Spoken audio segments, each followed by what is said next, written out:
Today we're speaking with community building expert from Seattle, Jim Diers. Thanks for joining us, Jim. Yeah, thanks for the opportunity. Now, what role do community members play in building healthier, more inclusive and better connected communities? Yeah, I think we're starting to learn that that role can only be done by community. I think of one example in Seattle, there's so many, but there was we have a social housing community in Seattle called High Point. Several thousand people, low income, very multicultural, people from all over the world. But I think in High Point there's more agencies than individuals. And one of those agencies, Neighborhood House, got a grant to create a healthy community. So they put up a poster and hoping people would come to their gathering, and nobody showed up. So they started paying people to come to an advisory committee, and really sick. And then they asked this advisory committee, what are some measures that would create a healthier community? And they came up with a long list of things for the agencies to do, because that's how everything gets done in High Point. Right. But you know, with the economic situation in the States, there were no additional dollars to do any of these ideas. So they asked me to come in. I said, well, could you get your neighbors involved? They said, well, you know, they really don't care that much about fitness or about nutrition. It's not top of the agenda. I said, well, what do they care about? They said, well, we just want to create an awesome community. I said, would people really come out to a gathering about how to create an awesome community? They said, well, if we had good food, they'd come. So I said, I've got a little bit of money. I could pay for the ingredients. Could you make the food? So we had this food from all over the world. People are so proud to bring their own dishes. So people coming together from all cultures to meet each other, to share their food with each other. It's fantastic. They said if we had good entertainment, people would come. And one of the members I met with on the advisory committee, she said, I belong to a line dance group, senior line dance. And they showed up. And some of them even had walkers. And it was hilarious, but the music was so contagious, the kids jumped up and joined them and said, can we do this with you every month, right? They said if we had raffle prizes, people would come. I said, what could you raffle? And somebody said, well, I do knitting, I could make a stocking cap. And somebody else said, I make a great pie. And somebody else said, I could bunch a couple hours of gardening. We had so many raffle prizes, people were raffling for a half hour, right? Huge turnout, because everybody's bringing their gifts to this gathering and actually feel like they have something they can contribute. And then I asked people to do some brainstorming about what would make for an awesome High Point community. Came up with a long list, and I said, you know, none of these things is going to happen unless you take responsibility, because we don't have any other resources. So somebody stood up and said, you know, I just moved here from China and I'd like to start up a tea house as a way to create kind of a gathering place for the community. And there were some small elders in the corner who said, we don't drink tea, we drink coffee. So she said, okay, we'll have a tea and coffee house. So they got together to start planning that. There was a woman who said, this is an incredible feast we made tonight. I'd like to start up a multicultural catering company as a way to make some income, but also as a way to share our culture with the larger community.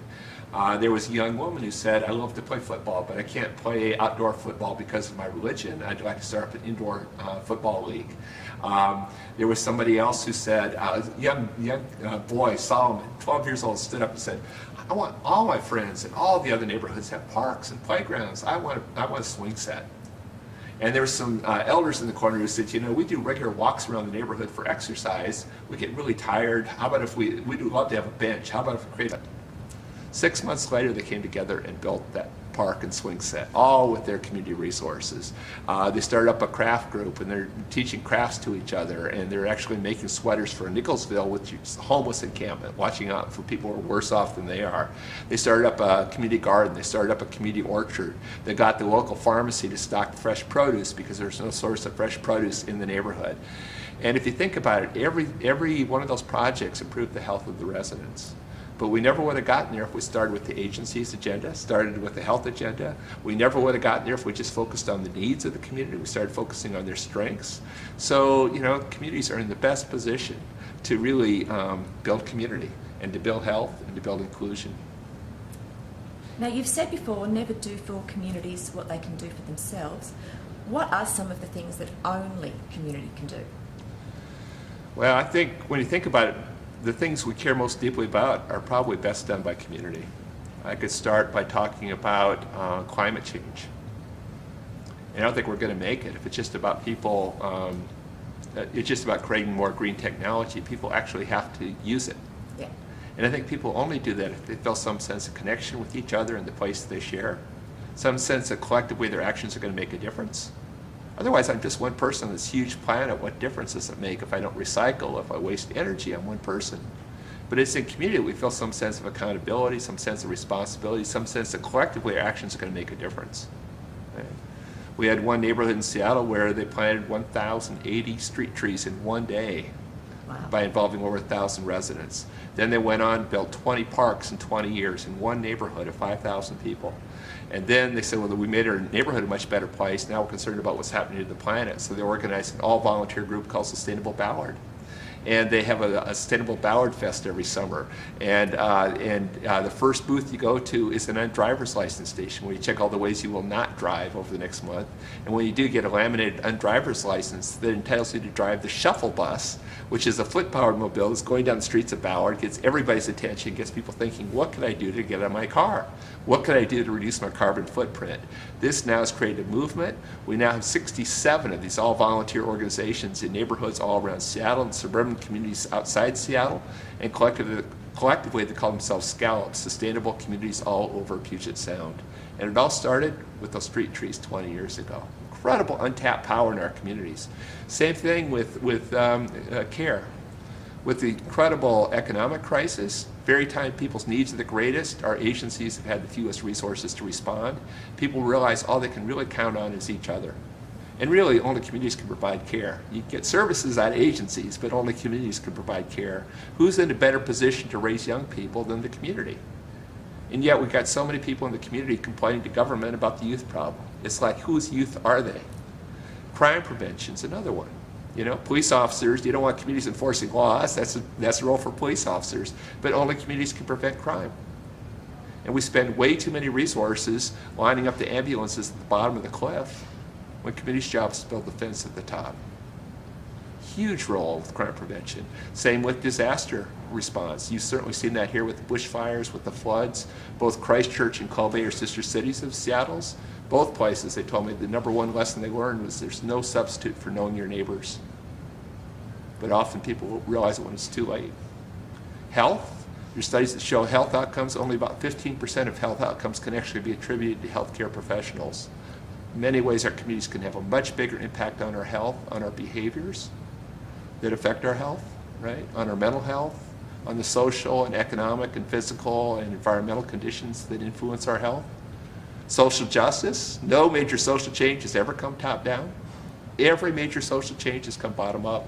Whether you're talking in my country, the civil rights movement, the women's rights movement, the disability rights movement, gay lesbian rights movement, environmental movement, anti-war movement, every major change has come bottom up. So without strong communities, we can't make change.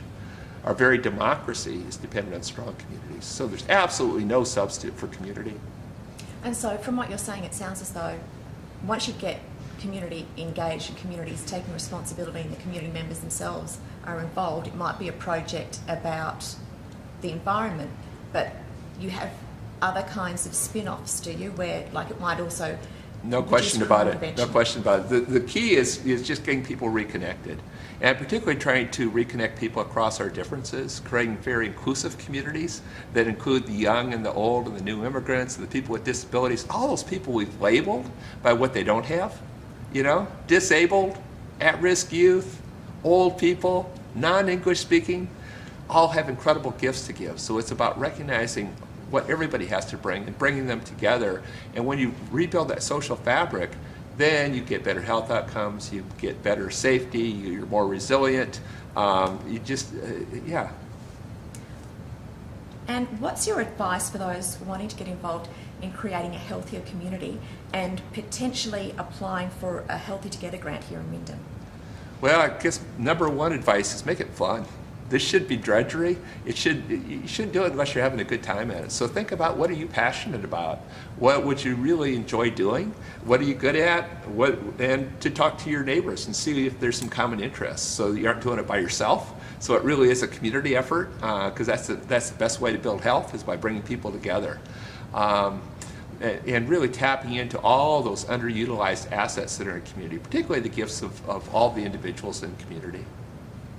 Fantastic. Thanks very much for speaking with us, Jim. Oh, my pleasure.